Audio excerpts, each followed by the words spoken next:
Pashyanti nanadvam api patitam. Ayam tu sakshat bhagavam sridisha. Kutasta atmakarya yavatinnaha. Yasmin navidya rachitam niralatakam. Pashyanti nanadvam api pratitam.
I am this king to them, Sakshat, directly.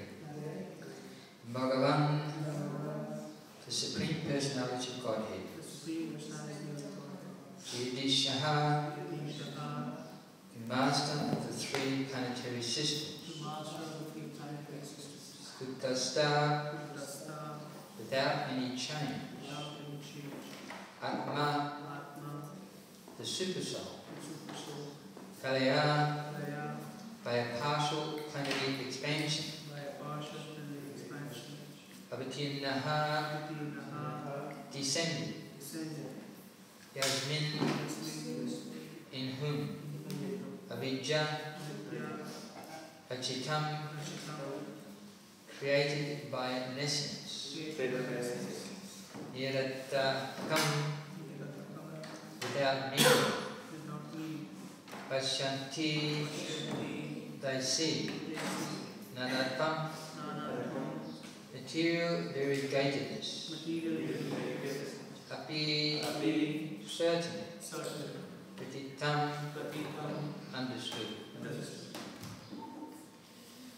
Translation.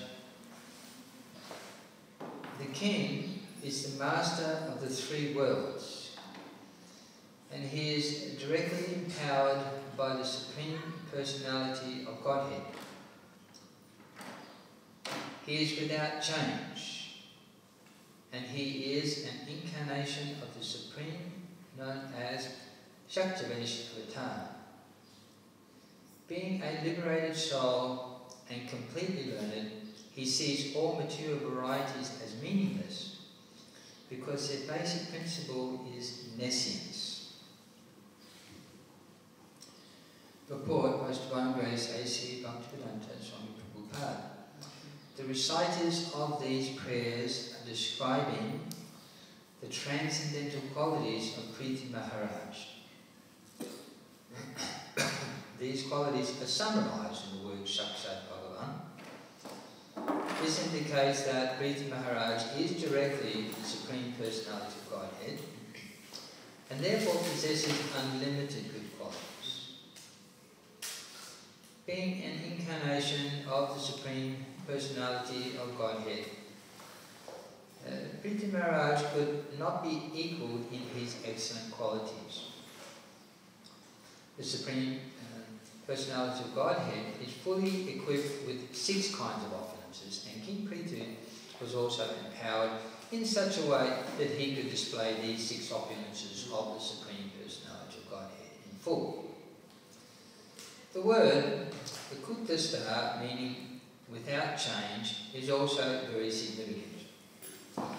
There are 2 kinds of living entities, Nitya Mukta and Nitya Baddha.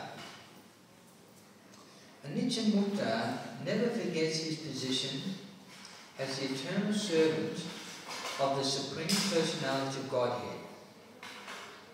One who does not forget this position and knows that he is part and parcel of the Supreme Lord is Nitya Mukta. Such a Nitya Mukta living entity represents the Super Soul as his expansion. As stated in the Vedas, Nityo and Nityanam. Thus, the Nitya Mukta living entity knows that he is an expansion of the Supreme Nitya, or the eternal Supreme Personality of Godhead. Being in such a position, he sees the material world with a different vision. The living entity, who is Nitya Baddha, or eternally conditioned, sees the material varieties as being actually different from one another. In this connection, we should remember that the embodiment of the conditioned soul is considered to be like a dress. One may dress in different ways, but a really learned man does not take dresses into consideration, as stated in Bhagavad Gita.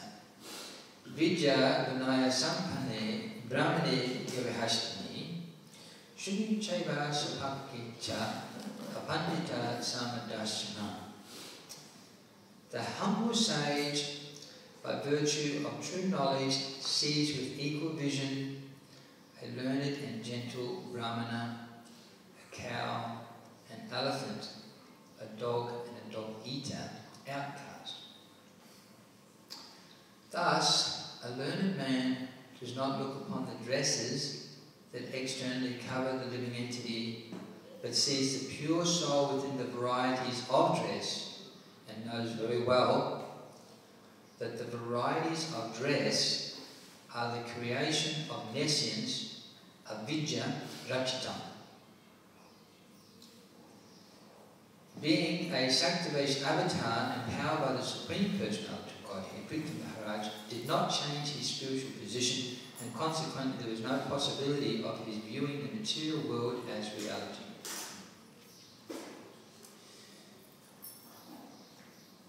So, in this verse, we see here that King Priti Maharaj is an empowered representative of the personality of Godhead. And so much so that the personality of Godhead invests his opulences to be utilised by King Priti Maharaj to represent the Lord and to establish the Lord's will within this material world as is represented. To rule the world in such a way exactly that the personality of Godhead were personally present, he would maintain everyone in this world in a certain way where everyone is getting their quota for living happily in this world according to their, one of the 8,400,000 different species of life. The Lord would maintain them nicely and maintain the planet Earth nicely as well, and also allow the living entities to fulfill their material desires in their material bodies, but in such a way that they're also making progress back to the spiritual world, out of the illusion. So that's how the personality of Godhead would like things done. And King Prithu is fully empowered to act exactly as the Supreme Lord would do in that same position. So sharing more. So he is a Saktavesh avatar. So he is not God, but he is a living entity, but fully empowered to represent the Lord. And therefore, he is not, although he is a living entity, the important thing is he sees things not in a bewildered way, as a conditioned soul sees this world in ignorance, but he sees this world in exactly the way the personality of Godhead would see this world, with full knowledge of how it actually works, and thus never becomes bewildered. So he understands, King Prithvi Maharaj understands that this material world is controlled and owned by the personality of Godhead. That's the vision. That generally, when a person in ignorance or illusion by the material energy, they think that they cannot see that there is a personality of Godhead behind the workings of this material world. That is completely cut off from their vision. But Prithvi Maharaj is not in that ignorance. So, speaking on behalf of the rest of the conditioned souls, we have that vision. It's very hard for personalities like myself to see that. But by the grace of Srila Prabhupada also considered Shakti Sadhana, because he did something that's manifesting the full opulences of the Lord, spreading the Krishna consciousness all over the world, something that no other devotee has ever done, and it's something that we would expect practically only the Lord himself could do. So Srila Prabhupada did that. So Srila Prabhupada, he taught us how to always be seeing the personality of Godhead, and in one lecture he gave, actually November the 12th, I'm not sure exactly what the year was, but it was so it was in Vrindavan, but I remember the date because we just had November the 12th, and I usually listen to lectures in sequence. But somehow I pushed the wrong button, and so I ended up in another whole file of lectures, and I listened to this particular lecture, which is called the button pusher. But Krishna is actually, he's pushing the buttons, so I actually pushed the wrong button. That's because Krishna pushed this button. So, but it explains how, he gives this example how we can see the personality of Godhead. And so, for instance, when we look at a tape recorder, so here, this lecture will be recorded. Because they're a little late, my kirtan is not recorded. My apologies for that. But some people will push a button, and when they push that button, they will hear this recording. So, in one sense, I'm speaking with my energy, and then when a button is pushed, people can hear that, although I'm no longer speaking. They'll hear me speaking, and yet I'm no longer speaking. But my energy is captured, and they will hear what I've done with my energy. So, an intelligent person will understand that although they cannot see me, perhaps, I have spoken these words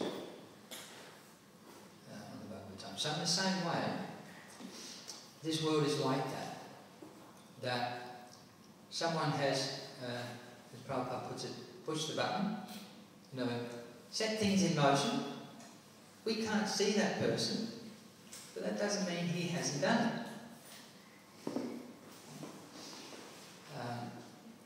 But an intelligent person will understand that someone has to have done it. When people hear this recording, they will understand someone has to have spoken it. because when I push the button, there I'm hearing someone who's spoken. I cannot see that person. They're not in my home, they're not anywhere, but someone has spoken in that class this morning. Similarly, and if you look at a tape recorder or a computer, we understand that I'm pushing the button on the computer, and then I'm getting this, recording of a lecture. So someone has designed this machine in such a way that you can just push that button and everything comes out. It's very, very clever. We look at that and we see that the computer, for it to be able to do that, there's a design. So the Lord's energies, Ganagala Kriya, there's jnana, which means that we see within the Lord's energy there is a design to a machine, and all the components of the machine have been created, and all the components of the machine have been assembled one by one. And that machine will serve a particular purpose or the will of the person who designed and created that machine. So this material world acts in exactly the same way. There's a design.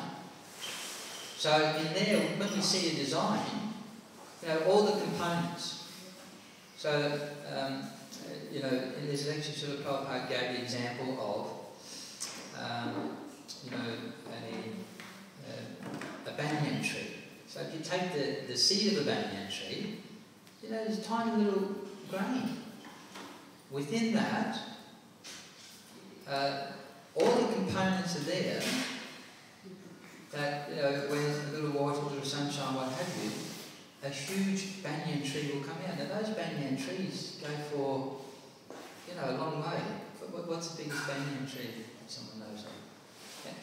How big does a banyan tree grow? Does anyone know? Anyone know how big the banyan trees can get? How big and wide?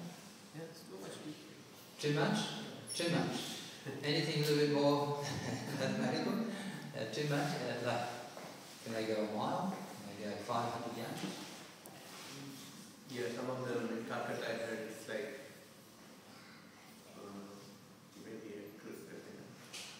half a kilometer. Half a kilometre, yeah. Like half a kilometre, something. So, they're huge. They come from a little seed. So all the components of that tree were in that little seed. And one by one, these little seeds are produced every time. Big banyan tree, very clever, the design of the seed. That it can do that. Such clever design, isn't it? And you see that, there are so many, as Srila Prabhupada describes it, that, one by one, first there's little roots coming out, a little stem, a few little leaves, and gradually branches and a trunk, so it just, everything gradually, one by step after step, and that step-by-step process is always repeated. It's not like, it changes. So, there's a design there. It's consistent, and gradually all the components are produced and then added to create a banyan tree. And our body is like that as well. Little children within the womb, and then gradually, all the little components are there, and then, and then the various brain cells, and then eyes come, and then, ears, and so many different things. And, gradually there's this human being with such, capabilities that's, quite astounding. Trying to fly to the moon, and doing so many different things. So there's a design there within the universe, and each living being, part of the design is not just the design of that one seed, but of course that seed couldn't exist if the design of the planet wasn't there to support it. You drop a banyan seed on a rock out in space, you may not get a banyan tree. So part of the design of the banyan tree is that that seed completely has been designed to fit into a nice blue planet floating around in space with a certain temperature, and that planet does not exist by itself. Its design within the universe is that there's a sun and a moon. You've got big planets holding back all the asteroids from smashing into it within the whole universal creation. So that little seed is part of a design. Not just its design is there within the seed, but the seed is also part of the whole design. And each and every part of the entire cosmic creation is part of a one big design. When you look at a car, you see one little screw. It's part of a whole design. It's not like just independently there. So this world has that. So in this way, we can see that something sets it in motion.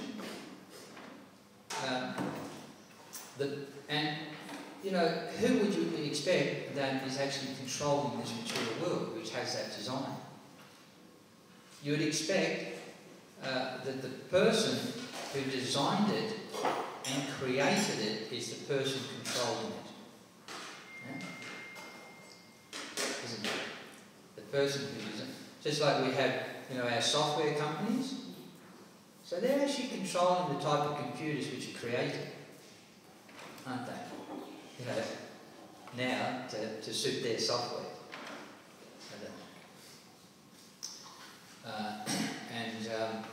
So you expect that the computer sitting on your desk, it's designed and created, and it's linked to the person who's designing the feature where a button is pushed and everything goes. And what the software kicks in according to that. So we don't own this creation, nor do we even own this body. We haven't designed this body. We haven't created it. When a person, in the course of our lifetime, we will live in many different apartments.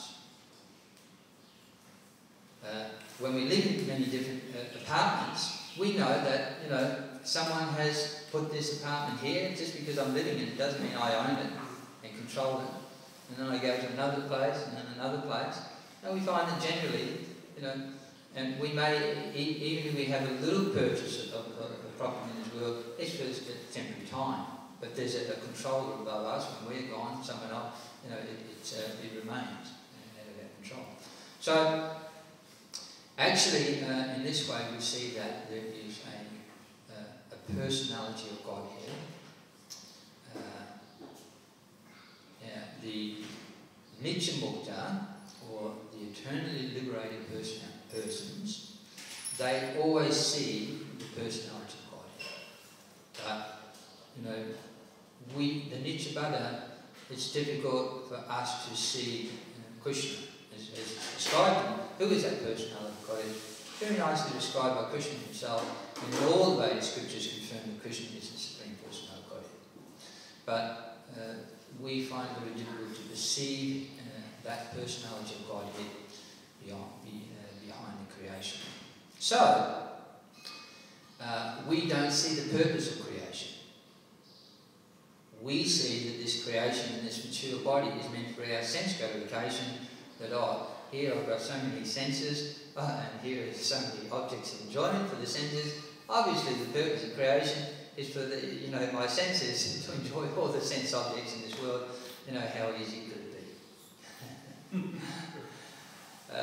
But, of course, no one ever does that. No one ever finds happiness.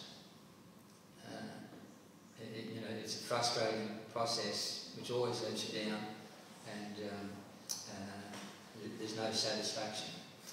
And in fact, by attempting to do that, one finds that one is harassed or victimised, or so many material reactions from material energy, indicating you're doing something wrong. So now here, the eternally liberated soul, who can see the purpose of this material creation because they can see the personality of Godhead behind it, the actual designer and creator and controller of material creation. They can see that this material creation is not meant for sense gratification. It allows a little bit of regulated sense gratification, and those regulations push us towards a platform of having less and less sense gratification. The regular scriptures try to reduce the level of sense gratification and come to the platform where one is not trying to enjoy the senses of the material body at all, but coming to the platform of understanding that we are in fact a spirit soul within the material body, and the actual enjoyment is supposed to be on the spiritual platform. So the regular principles of the scriptures are pushing us toward that platform. And they see that although the living entity is trying to enjoy in many varieties of ways, in many varieties of bodies, as is described here, they see that all material varieties as meaningless because their basic principle is nescience.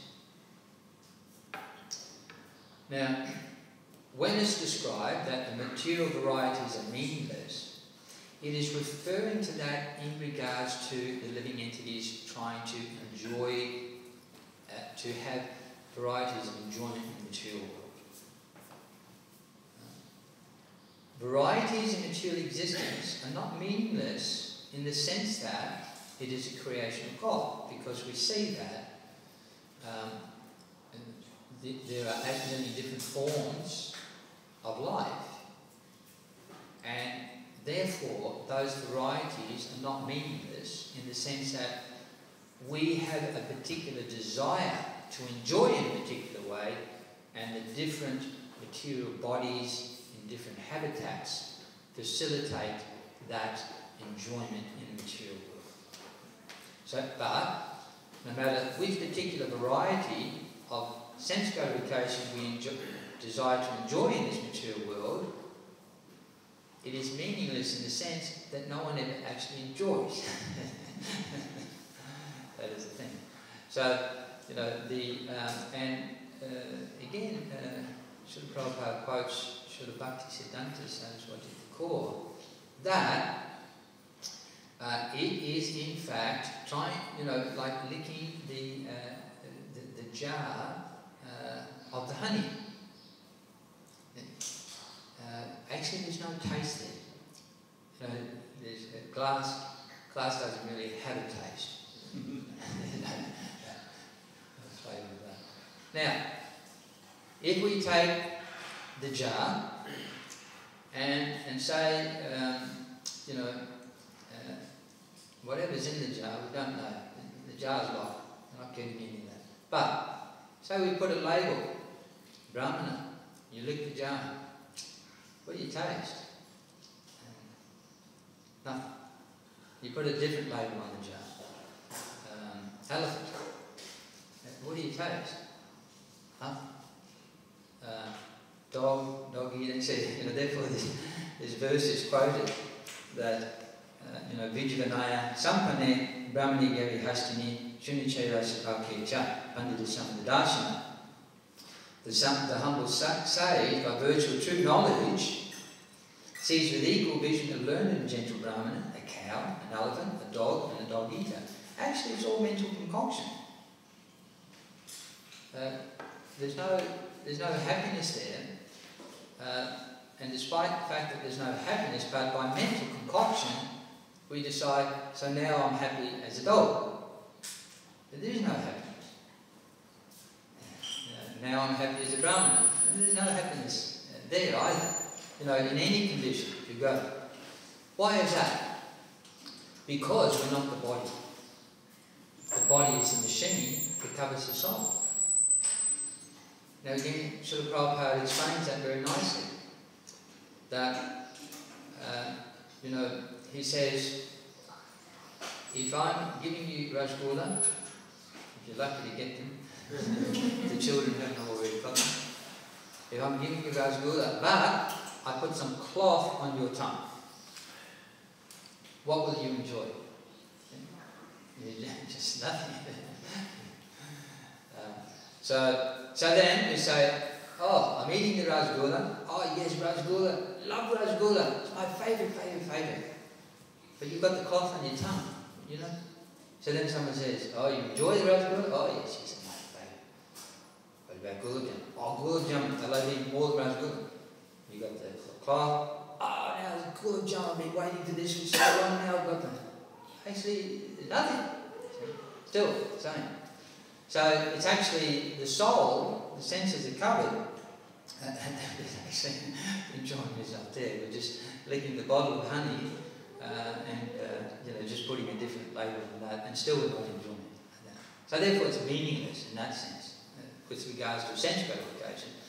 But it's not meaningless in the sense that actually God's creation is full of variety, because variety is in fact the mother of enjoyment. So in the spiritual world, there is unlimited variety. And that variety increases, different enjoyment in so many different ways. But because this material world is just a reflection of the spiritual reality, the varieties that we're trying to taste are meaningless. So again, if you go to the bank of a river and you see, oh, here's the reflection of a mango tree. You try to, eat that from the taste from the reflection, you get nothing. And here, here's the peach tree, the reflection. You try to taste that, you get nothing. It's meaningless. But it's not meaningless in the sense that varieties don't exist in the spiritual world. We shouldn't take it that way. It's just the varieties of the reflection. But they're helpful in this regard, that by seeing that there's variety in this world, we can understand that all those varieties, they all have a design, they've all been created, and therefore they exist in the spiritual world, but in reality. So, therefore, the Nichamuda, or those who are not bewildered by ignorance, they point these things out to us very kindly. And they show us that if you want to actually enjoy happiness, it has to be uncovered happiness. The soul's not enjoying through the senses of the body, but the soul not identifying with the body. Therefore, that verse is quoted. That verse, Upadi.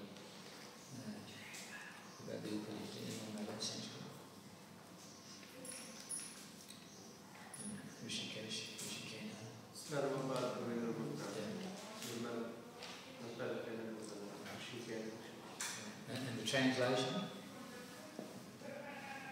Without any pure devotional service takes place when there is, when one's designations, false designations, are removed. And also, another verse by Swami describing that, therefore, not acting for the pleasure of the senses, we have to perform devotional service, not wanting some material result from karma, or some material result from, jnana, or some material result from yoga. We have to perform devotional service for a spiritual result, for the pleasure of Krishna. Then, when we perform bhakti, or devotional service, for the pleasure of Krishna, that is the uncovered platform of devotional service. One must perform devotional service to the Lord in order to remove the covering of ignorance and material contamination, and then one can experience the happiness of the soul by performance of devotional service. But that devotional service also has to be, transcendental. So Srila Prabhupada discusses also that generally, many persons who are religious by nature, even they're coming to the Hare Krishna temple, which is a completely spiritual place, but still they may be prakrita bhakta, which means that their purpose in worshipping the Lord is either to remove some distress or to increase the wealth. They may be a little inquisitive, like that. There's very few. It's quite rare that some are actually searching out after the actual truth. What is the absolute truth? What is my relationship with the absolute truth? What are my activities in relationship to the personality of Godhead? But so now that Krishna said to Arjuna in the Bhagavad Gita that Arjuna, Nishtraguni Bhavajuna, you have to rise above this material platform of religiosity or spirituality. You have to rise above that and come to the transcendental platform. And what does that mean? That means, Arjuna, you're saying that you're going to form religious principles. You quoted so many religious principles, and therefore so many different material purposes, relating to your happiness, their happiness, like that. But Krishna is saying, if you want to come to the transcendental platform, you get up, Arjuna, and you fight, but you fight for me, the personality of Godhead, not for any material purpose, like that. So that is the transcendental platform, and therefore, the very interesting thing about that verse is that, when Rupa Goswami describes, what is bhakti, he describes it in its real form, as true form, that it is without desire for karma, the results of karma. It's without desire for the results of jnana. Real bhakti is without the desire for results of yoga siddhis. Real bhakti is actually uttama bhakti. Uttama, here we're discussing different varieties of tama, ignorance, and uttama means bhakti is when that ignorance is not above, that ignorance is not there, and one is not trying to enjoy the material senses through karma, jnana and yoga, and simply for the pleasure of Krishna, then uttama bhakti. So Srila Prabhupada says one should start from that platform. So in other words, devotional service properly starts from that platform, where we're doing things for Krishna. Now, one may think, well, how do I start from Uttama Bhakti? I'm struggling as a Kanishna-Acharya, I'm striving to be a Madhyam.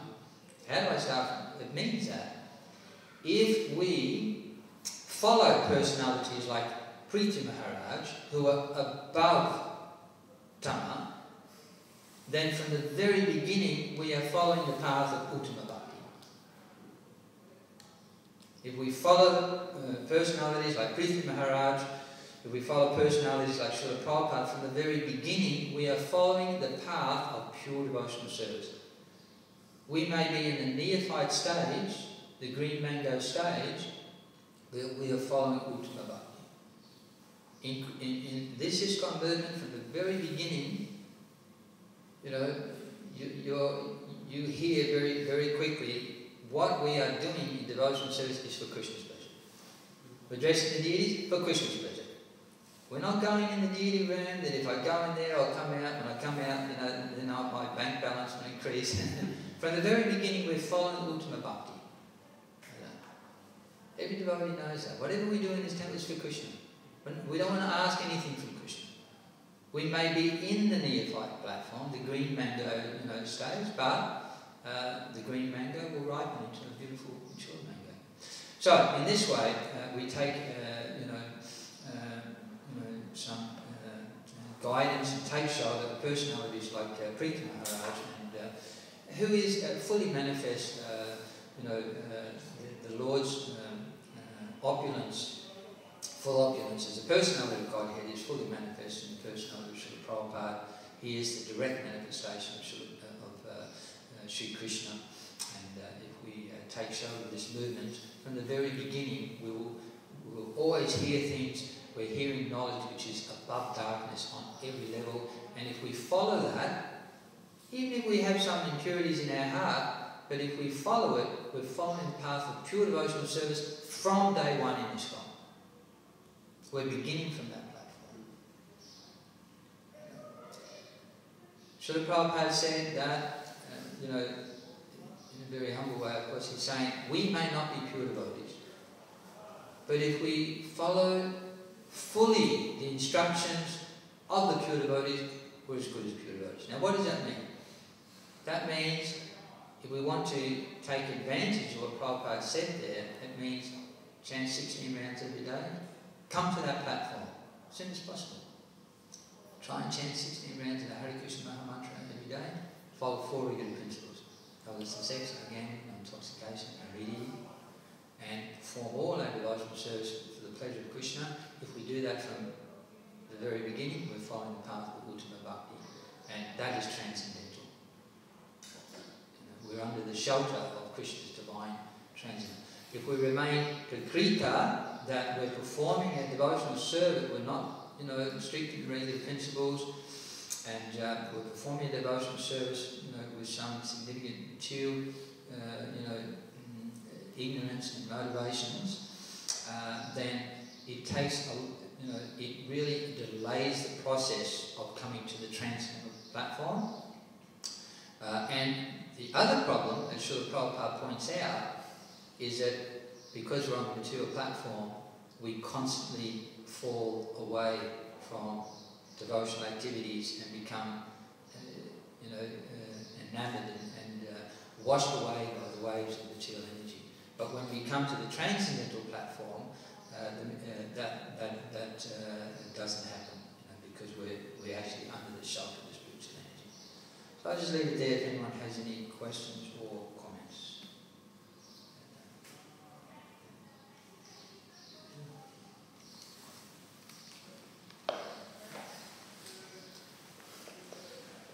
Everyone good? All right, that's good. Srila Prabhupada Ki Jai. Hare Krishna. Hare Krishna, Hare Krishna, Hare Rama.